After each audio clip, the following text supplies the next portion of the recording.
Just hold the leash. See, the hostility right there. So that, Junior feel like, why you're so hostile? And then Junior's like, what is wrong with you?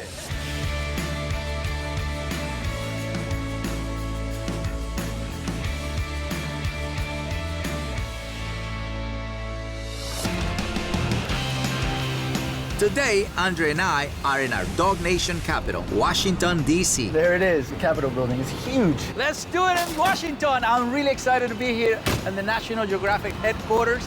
Let's go and transform some dogs. Come on. I am honored that D.C. Mayor Muriel Bowser is making the introductions. It brings me great pleasure to welcome Cesar Millan's Dog Nation to Washington, D.C., and to thank Cesar for his commitment to educating all of us about how to treat and guide our animals. So welcome the one and only Cesar Millan.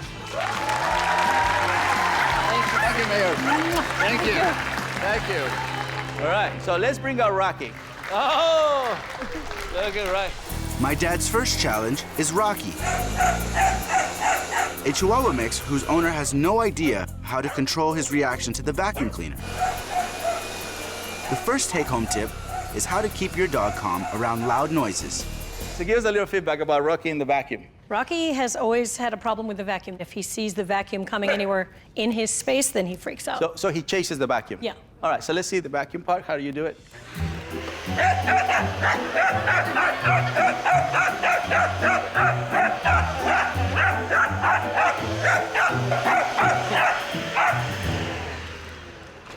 That's him.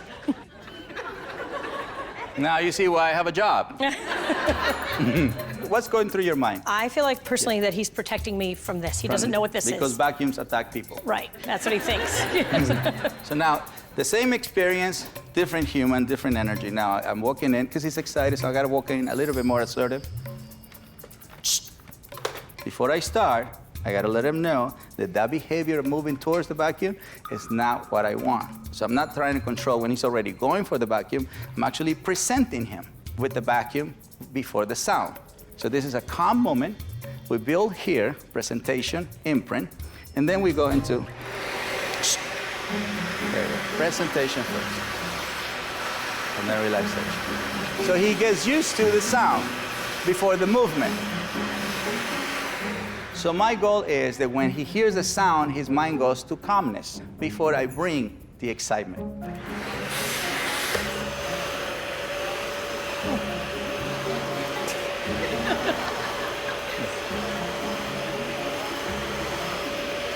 Right? Now, you can totally hire me to vacuum your house and rehabilitate your dog. So what do you think? Thank you. Good job. Hi, DJ. How are you doing? Great, So yep. tell me, what did you learn today that you'll take away? That I need to not be so stressed out. If I'm calm, he's gonna be calm. Thank you so much. A lot of people will do this, and then they go, stop it, leave it, stop it, leave it. He's not listening to me. All right. It's time for our next take-home tip about dog aggression. Alvin is a Lhasa Apso who barks uncontrollably every time he's around another dog. He's very hostile. He Hostile. attacks. That's a strong word. Yeah, he attacks, he chases, whether it's small dog, big dog, he's got no friend. Oh, he doesn't have social interactions with dogs? Yeah, no. Only humans? Yes. All right, let's bring first Benson. Let's see the reaction. Look. I was actually curious about Benson, but he made a forward move. If this behavior happens with a larger sized dog, that little dog can get in trouble because he's initiating, like, he's rushed there. See how you went back? Yeah, sorry, sir, but surprise! So now we're gonna change the size of a dog. Just hold the leash. See, the hostility right there. So that, Junior feel like, why you're so hostile? And then Junior's like, what is wrong with you? You know, you're this cute little dog. But as soon as I got near you, you gave me this energy. All right, so now let's change how he feels about Junior. Come on.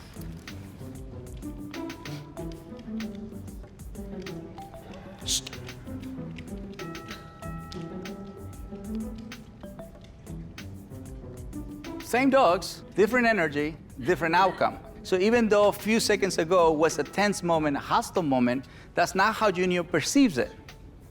Junior perceives it as this dog has changed his mind, therefore, that's how I relate to the dog, which is the opposite of how we humans relate. Because once we have an uncomfortable moment, we hold on to it. We hold on to the past.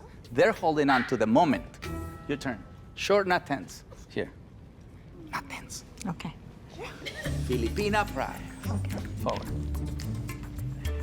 Tense, right? She's still tense.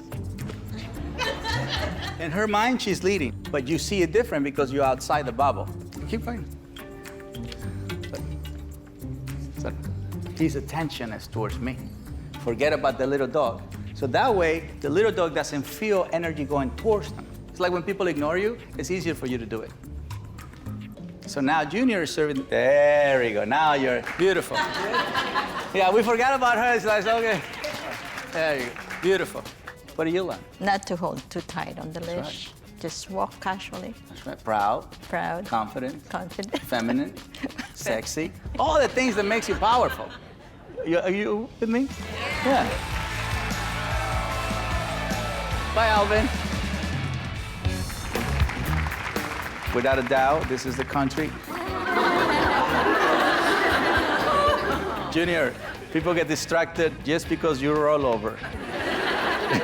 Sometimes a problem doesn't seem like a problem. Bear is obsessed with playing ball. He will keep playing and playing and playing. Wow. So we have to put all the balls on top of the Do you guys refrigerator. usually have to clean up a lot of mess? Because you know how they just chew through He the balls doesn't and eat tear them, up? he just gnaws on them. He's like teething. He's like a teen. Yeah. Wow. You're 12 years old and you're teething. That's a baby's job. Come on. Right there in the middle. Give us a little feedback. We got him when he was a year old. He was obsessed with the ball, which was really cute. Yeah. Until as he got older, he started to wear down his teeth to the root. Yeah. And he's arthritic now, but he doesn't know when to stop. So we'll put the balls on top of the fridge and hide them, and he just stands there and stares at them. Right. And cries until Right. we play again. Right, so it was cute, but then it became obsession. Now, actually playing too much is painful. But when they are in that drive, they don't feel the pain. So they can actually hurt themselves. So when a dog becomes obsessed, it's because he has no limits. And even if you hide the ball, you put it on top of the refrigerator, the dog ends up doing this. So the dog never understood to stop playing. Okay, so let's see what Okay. you're saying. Yeah. He's got to catch them all. Let's say you don't want to play. He will still bring it to you, I'll right? put it up here and he'll stand there and stare. And then I'll start crying. And then I feel guilty. And then you give it to him. So now we have to do something in order for the brain to disengage from the fixation and then choose relaxing near the ball. So here, the way you grab the toy, you want him to disengage from the ball. The ball doesn't move, he moves. So here. So he, instead of him looking at the ball, he looked away because he's not allowed to look at the ball anymore. So now the brain sees the ball as a source of relaxation and avoidance. It's not the sound, it's the energy behind the sound. Versus if I go like this, no, leave it, no, I don't have the ball. Or they hide the ball. You know the dog has a great nose. He knows the ball is under your armpit. How can you hide that from a dog? It's under your armpit, and now it smells worse. Now your turn. Okay. No. Nope, he's waiting for the command. So he's doing the... Look, now he's fixated on her. 'Cause I'm... So this is dog training versus dog psychology. So the dog, when you say leave it, stop it, and then they go like, they're waiting for it, okay, and then they go, here. See?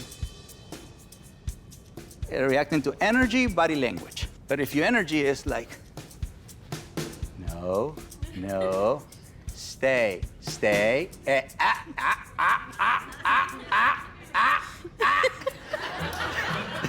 yeah, see? So for him, means like you're gonna throw the ball. Yeah, you see the difference? So, one more time. All right. Intention. Okay. Yeah. Female president. No. A little bit more assertive. No. That's better. See the difference? Just drop the leash there. There's a leash. And walk this way. That's right. Yeah, so what she did is says, leave the ball, follow me. Get it? Yeah. Thank you. Good. Thank you. Good. Thank you. you. Very sweet.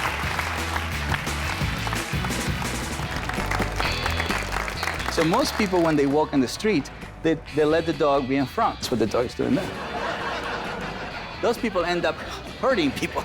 Oh, sorry. Yes, the little dog's tangled on your head. How do you handle a dog that barks at moving objects? Sammy is a 4-year-old terrier mix who barks at almost everything she sees. The TV, bicycles, and even cars. But the most dangerous part is when her owner, Marianne, takes her on walks pushing the baby stroller. How long has this been happening? Probably since she was a puppy. So what do you guys do to avoid the situation? We bring the leash in really tight, and sometimes we'll even have to kneel down and grab her by the harness. Right. Let's bring a Sammy the bike dog. All right, Mr. Sammy.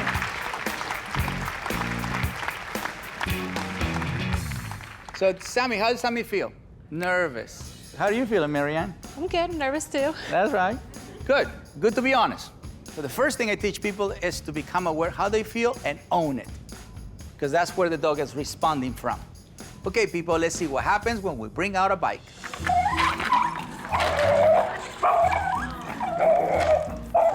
And then what happens? So what do? You just hold her. And it's hard when I'm pushing my son in a stroller because I've got one hand on the stroller, one hand on the dog. Yeah. I have a leash. It's all good. Very gentle. All right.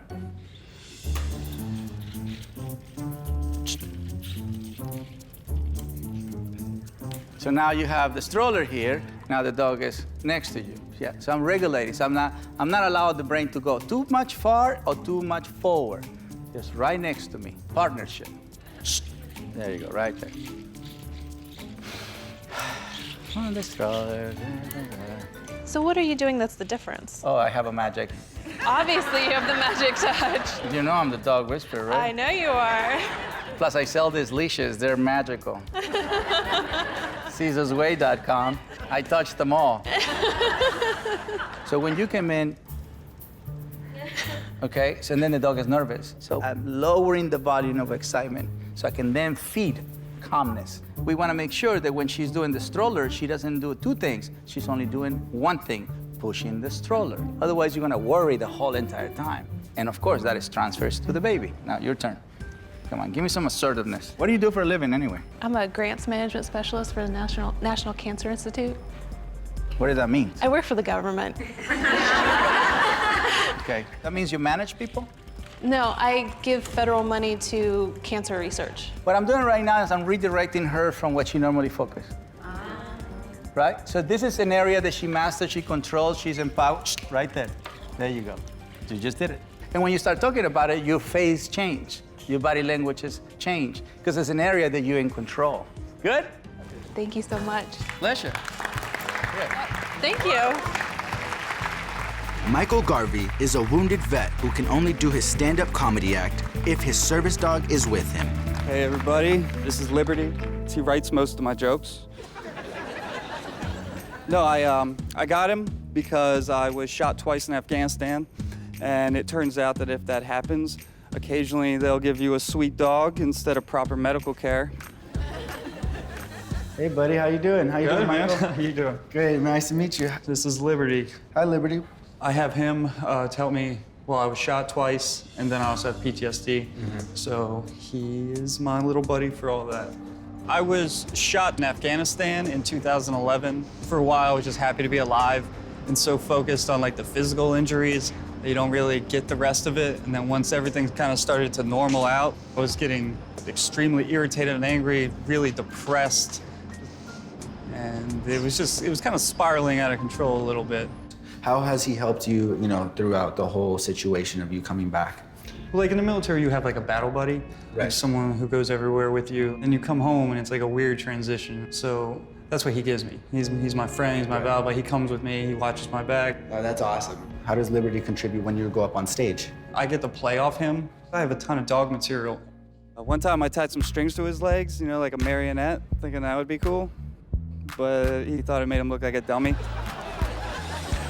The recovery process was really long. I still have a lot of pain, And for a while, it became really hard to deal with. And then when I started doing stand-up, I noticed that I can just take all this and turn it into material. So I got him this awesome American flag vest. I put some of my military accomplishments on it. Put like Iraq, Afghanistan, Purple Heart. Now when people read the vest, everywhere I go, people come up to me asking, like, hey man, do you happen to know what the dog did in Iraq? Like, no. I think the value of having a dog in your life is humongous. He's my comfort zone, and he allows me to go about my day like a semi-normal person without feeling like I'm an outsider. Thank you, everybody.